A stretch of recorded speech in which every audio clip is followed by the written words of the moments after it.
punya peranan. Peranan kita adalah untuk mengembangkan bisnis. Tapi peranan itu akan tersendat kalau waktunya habis untuk mengurus hal-hal kecil yang bisa didelegasikan. Jadi itu adalah definisi autopilot versi saya, supaya nanti teman-teman tidak terjebak ya. Tidak terjebak dengan pemikiran bahwa kalau saya autopilot berarti saya lepasin aja. Semoga kita berdoa nanti bisnisnya bisa bertumbuh. Nggak bisa begitu. Oke, setuju Coach Tom. Jadi ibaratnya adalah kita kayak pilot yang mengendari sebuah pesawat terbang. Betul. Ketika sudah take off, kita akan pencet tombol autopilot, tapi bukan berarti terus pilotnya bisa ke belakang, main-main ke belakang ya Coach ya? Atau boleh turun dari pesawat. Terjun gitu Coach. Gitu. Terjun payung. Terus berharap pesawatnya akan turun sendiri. Setuju. Jadi poinnya adalah kita kayak pilot, lalu kita pencet tombol autopilot, tapi kita tetap jagain ya Coach ya. Ini ada kondisi yang genting nggak sih? Ketika ada kondisi yang genting, kita akan langsung take over, kita punya kendali ya Coach ya. Benar. I see. Pada saat teman-teman sudah berpikir tentang, saya memiliki bisnis yang autopilot, berarti Anda memiliki indikator-indikator yang membuat kita sadar bagian mana yang bermasalah. Ini yang menarik. Kalau saya punya pilot, saya adalah seorang pilot, lalu kemudian saya put on autopilot, lalu kemudian saya memperhatikan instrumen-instrumennya, saya tahu persis kapan saya harus take over, tadi Coach Robby bilang, tapi juga saya juga mengerti bahwa saya mengatakan bisa autopilot, berarti saya confident. Kalau saya lepas setir, ya pesawat ini tidak akan crash. Nah, confident-nya datang dari mana? Dari indikator-indikator yang kita lihat, yang kita miliki, menandakan saya siap autopilot.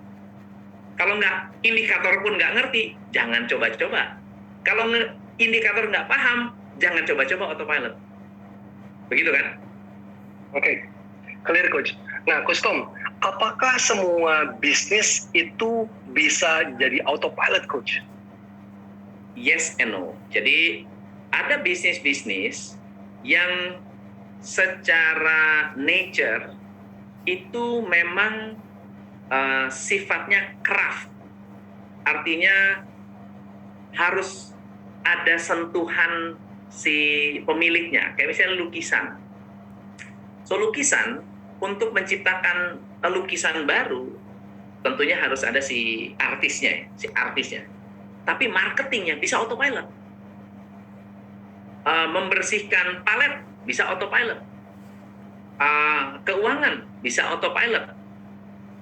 Gitu. Tidak semua bagian di dalam aspek itu perlu autopilot. Bisa di autopilot kan karena peranannya tidak bisa hilang. Tapi selama dia bisa mendelegasikan, berarti bisa autopilot. Hampir semua bisnis actually bisa autopilot selama mau didelegasikan. Oke.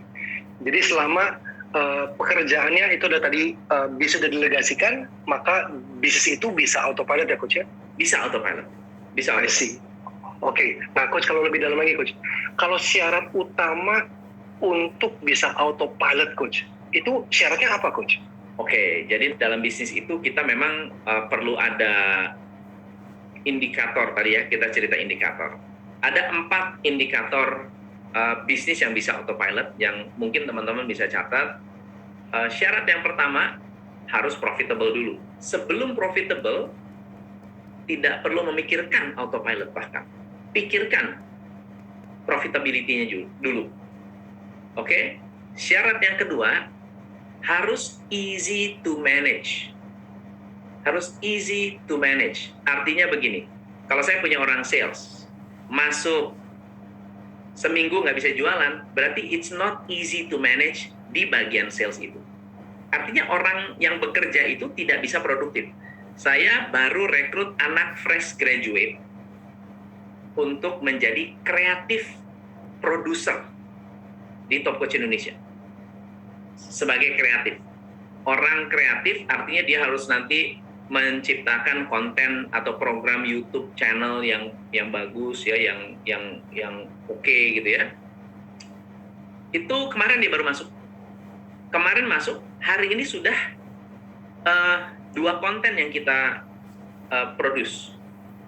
Berarti ketika dia bekerja bisa autopilot. Kenapa? Easy to manage. Easy to manage. Oke? Syarat yang ketiga, teman-teman, adalah ada sistemnya. Ada sistemnya itu berarti apa sih? Kalau sampai ada problem, kita mengerti how to track. Misalnya, Bang, barang hilang, barang nggak kekirim, kita bisa track. Itu namanya sistem. Ya, prosesnya Pak tersendat, kita tahu di mana letaknya. Jadi listrik adalah sistem. Kalau mati kita tahu saklarnya kah yang masalah, kabelnya kah, atau lampunya. Itu adalah sebuah sistem. Sistem artinya kita tahu what to find kalau terjadi masalah. Oke? Dan yang keempat adalah bisa dikelola oleh profesional.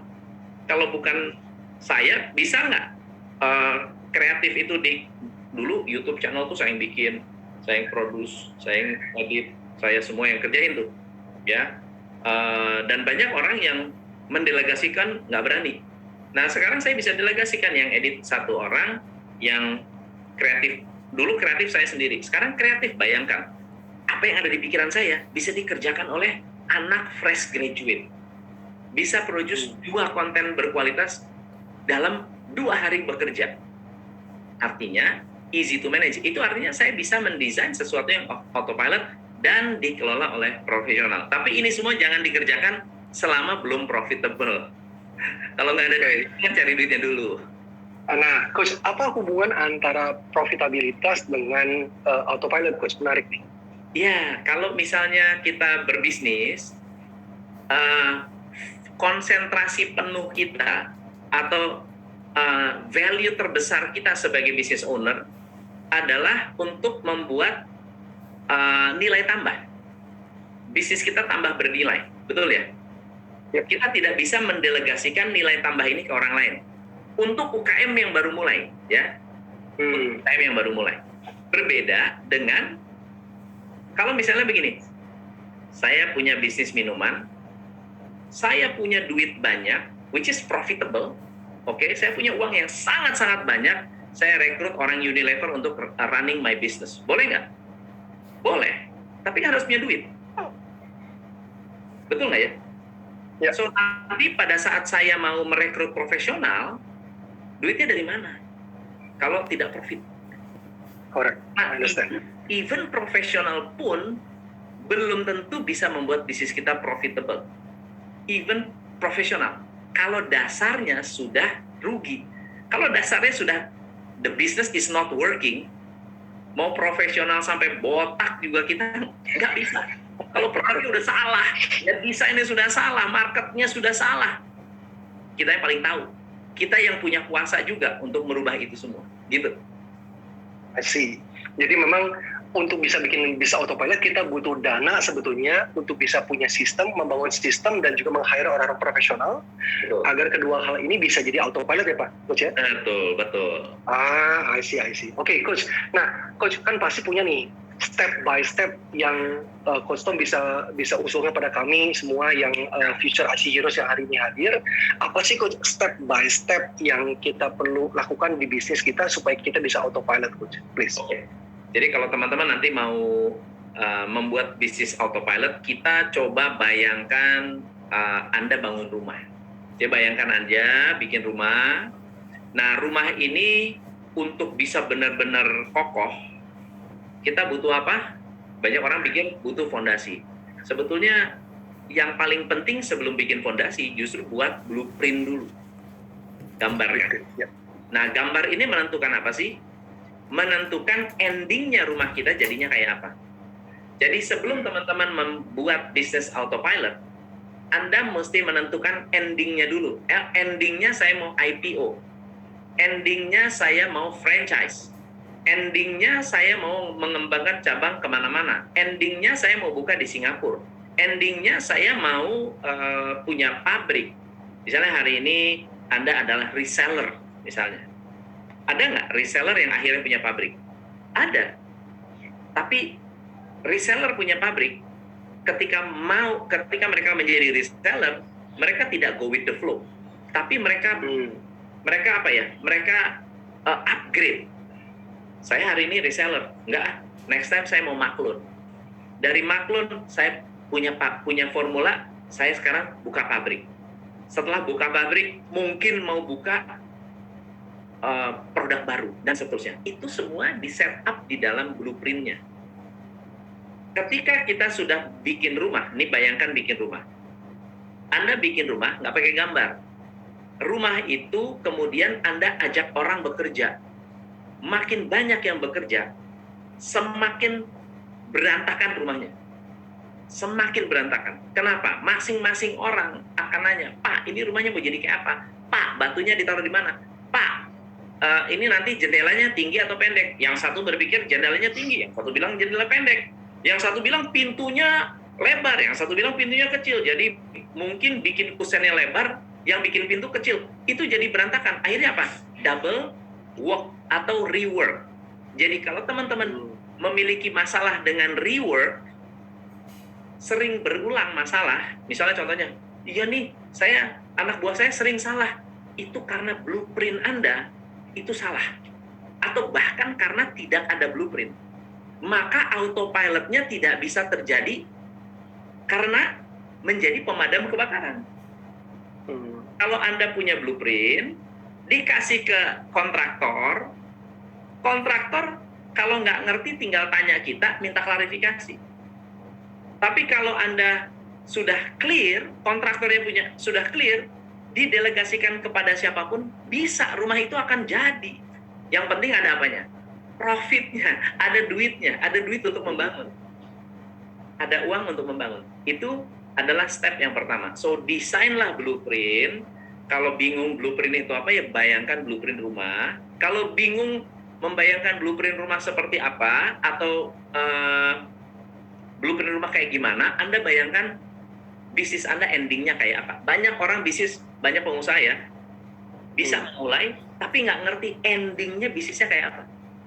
Jadi akhirnya larinya di situ lagi. Betul nggak? Dia cuma fotokopi doang. Strateginya fotokopi kemarin tahun lalu ya. Kemudian cara kerjanya fotokopi, nggak ada hal baru. Inovasinya pun fotokopi dan seterusnya. Itu step yang pertama. Step yang kedua adalah merancang indikator untuk mengontrol apakah anak buah Anda sudah bekerja sesuai blueprint. Itu dulu. Jadi jangan mikirin yang lain. Contohnya begini, marketing kalau bekerja sesuai blueprint itu indikatornya apa? Yang namanya keuangan bekerja sesuai blueprint, indikatornya apa? Jadi Anda mendesain sistem kontrol sistem untuk membantu kita memastikan bahwa ini masih on track dan tidak berbicara besar atau kecil. Bukan soal bisnis itu harus gede, harus profesional untuk bisa membuat sistem kontrol. Enggak. Saya baru mentoring UKM-UKM lah ya, UKM binaan saya. Ada yang nggak pernah punya bisnis sama sekali, lalu kemudian karena dia punya skill bikin pempek, dia bikin produknya pempek. Oke? Walaupun sederhana, dia bisa kontrol. Kualitasnya bisa kontrol, harganya bisa dikendalikan, marketingnya bisa dikontrol, itu bisa dikontrol, sehingga mendapatkan kualitas yang baik, omset yang bagus, profit, baru bisa dikembangkan. Oke? Jadi step kedua adalah mendesain fungsi kontrol. Nah, yang ketiga adalah Anda memiliki enough cash flow untuk running the business. Karena banyak startup yang mati karena kehabisan duit. Setiap 6 bulan harus fundraising. 6 bulan berikutnya fundraising lagi. 1 tahun ada habis fundraising. Jadi tidak punya sumber cash flow yang solid. So next levelnya adalah kita merancang bukan autopilot sistem komplit, tetapi kita mendesain satu sistem untuk memastikan keuangan kita sehat. Step yang kedua ini, keuangan itu bisa datang dari dua sumber besar, ya. Uang kita bisa datang dari dua sumber besar. Sumber yang terbesar adalah marketing.